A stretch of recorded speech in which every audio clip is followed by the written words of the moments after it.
nanay. Ah. Hindi rin namin napansin eh. Sabay habol sa akin, hindi yan yung nanay mo.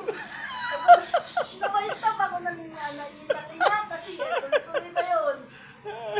Ha? Hindi sila. Nagkamali pala kayo. Naglo-loading sa utak ko. Hindi si nanay, hindi si nanay. Ano yung? Dapat yan, titignan nyo muna. Ngayon, pagkahawil na sa akin, Ah. lumipat siya sa kabila.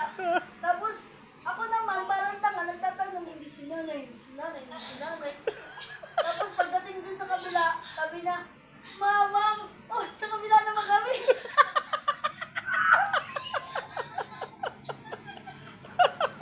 Sa kabila naman Bakit kami. kasi hindi nyo muna tinignan? Sabi ko, ha? Nanay, tapos to, nanay.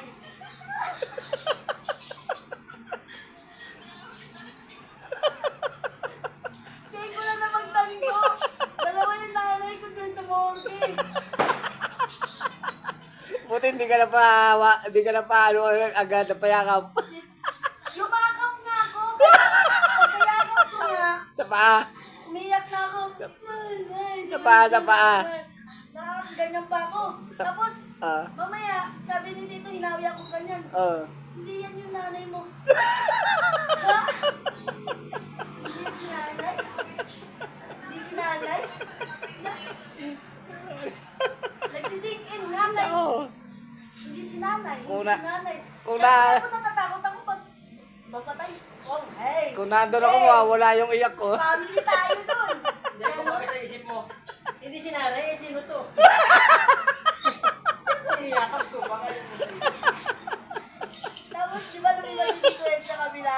Pamangking ko yan, pamangking ko.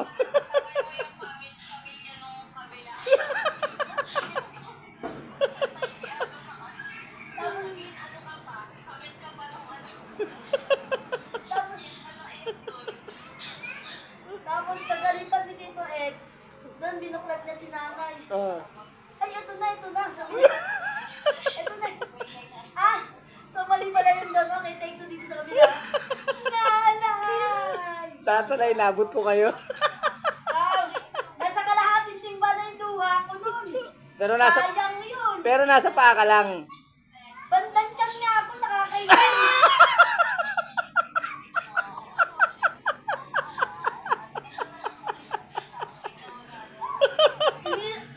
Nung Yumakap ka sa madyan. Yung tapos na kami umiyak ni Tito Ed, tinignan ko yung kabilang patay. Sabi ko, hoy, dun ba ako sa bandang tiyan, nagjakap-jakap ba? Alam, Dapat kasi tinignan nyo muna. ako din eh. Yakap kayo na.